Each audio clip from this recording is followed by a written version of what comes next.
Latest updates ఎప్పటికప్పుడు పొందడానికి studio Yuva WhatsApp channel ని ఫాలో అవ్వండి. లింక్ డిస్క్రిప్షన్ లో ఉంది. వెంకీ కుడుముల దర్శకత్వంలో నితిన్ శ్రీలీల హీరోయిన్లుగా నటించిన action hit comedy Robin hood.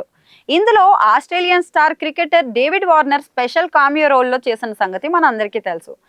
Ground లో పరుగులు వరద పారించిన డేవిడ్ కు ఇది డెబ్యూ మూవీ. మైత్రి మూవీ మేకర్స్ బ్యానర్ లో భారీ బడ్జెట్ తో తెరకెక్కించిన ఈ సినిమా మార్చి 28న థియేటర్లలో రిలీజ్ అయింది. థియేటర్లలో ప్రేక్షకులకు సర్ప్రైజ్ చేయడానికి, సినిమాకి క్రేజ్ తీసుకురావడానికి స్పెషల్ అపీరియన్స్లు, గెస్ట్ రోల్స్, క్యామియోలు ప్లాన్ చేస్తుంటారు. కొందరు నిజంగానే కథకు అవసరం కాబట్టి అతిథి పాత్రలు పెడుతుంటారు. మరికొందరు మాత్రం అవసరం లేకపోయినా అదనపు హంగుల కోసం ఇలాంటి క్యారెక్టర్ ను క్రియేట్ చేస్తుంటారు. ఇప్పుడు రాబిన్ హుడ్ సినిమా కారణంగా తెలుగు సినిమాల్లో స్పోర్ట్స్ స్టార్ క్యామియోలు చర్చకైతే వచ్చాయి. నితిన్ శ్రీలీల హీరోయిన్లుగా వెంకీ కుడుముల దర్శకత్వంలో తెరకెక్కిన heist comedy Robin Hood Mythri movie banner లో రూపొందించిన ఈ చిత్రంలో Australia cricketer star David Warner special క్యామియోలో చేశారు. వార్నర్ మామ తెలుగు సినిమా ద్వారా ఇండియన్ ఫిల్మ్ ఇండస్ట్రీలోకి ఎంట్రీ ఇస్తున్నాడని ప్రకటించడంతో అందరూ బాగా ఎగ్జైట్ అయ్యారు. అంతేకాదు, డేవిడ్ ని ఆస్ట్రేలియా నుంచి హైదరాబాద్ కు తీసుకొచ్చి ప్రమోషన్ చేయించడంతో సినిమాలో అతని పాత్ర చాలా కీలకంగా ఉంటుందని భావించారు.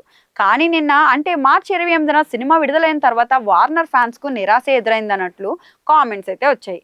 డేవిడ్ వార్నర్ పాత్ర సినిమాకు మరో స్థాయిని తీసుకొస్తుందని రిలీజ్ కి ముందు దర్శకుడు వెంకీ కుడుముల్ చెప్పారు. ఎంతో స్పెషల్ అని టీం అంతా చెప్తూ వచ్చిన ఈ పాత్రకు తగిన స్క్రీన్ స్పేస్ అయితే దక్కలేదు. అసలు ఆ పాత్రకు సినిమాలో ప్రాధాన్యతే లేదు. ఆ క్యారెక్టర్ ను ఎందుకు పెట్టారన్నది కూడా అర్థం కాలేదనే కామెంట్స్ అయితే ఇప్పుడు సోషల్ మీడియాలో వినిపిస్తున్నాయి. డేవిడ్ బాయ్ అంటూ ఓ రేంజ్ లో ఎలివేషన్ చూపిస్తారని అనుకుంటే చివరకు ఉసూరు అనిపించారని అంటున్నారు. గతంలో లైగర్ సినిమాతో ప్రపంచ ప్రఖ్యాత boxer Mike Tyson Indian silver screen మీదకు ఎంట్రీ ఇచ్చిన సంగతి తెలిసిందే. పూరి జగన్నాథ్ దర్శకత్వంలో విజయ్ దేవరకొండ హీరోగా తెరకెక్కిన ఈ యాక్షన్ ఫిలింలో టైసన్ ఒక స్పెషల్ రోల్ చేశాడని, ఇందుకు గాను మాజీ బాక్సింగ్ ఛాంపియన్ కు 20 నుంచి 25 కోట్ల రెమ్యునరేషన్ ముట్ట చెప్పినట్లు అప్పట్లో బాలీవుడ్ మీడియాలో కథనాలు కూడా వచ్చాయి. ఆయన కోసం అక్కడికే వెళ్లి షూటింగ్ కూడా చేసుకొచ్చారు. మూవీ ప్రమోషన్స్ లో సైతం మైక్ ఎపిసోడ్ గురించి టీం గొప్పగా చెప్తూ వచ్చింది. దీంతో అతని పాత్ర ఎలా ఉంటుందో అని అందరూ ఉత్సాహంగా ఎదురు చూశారు.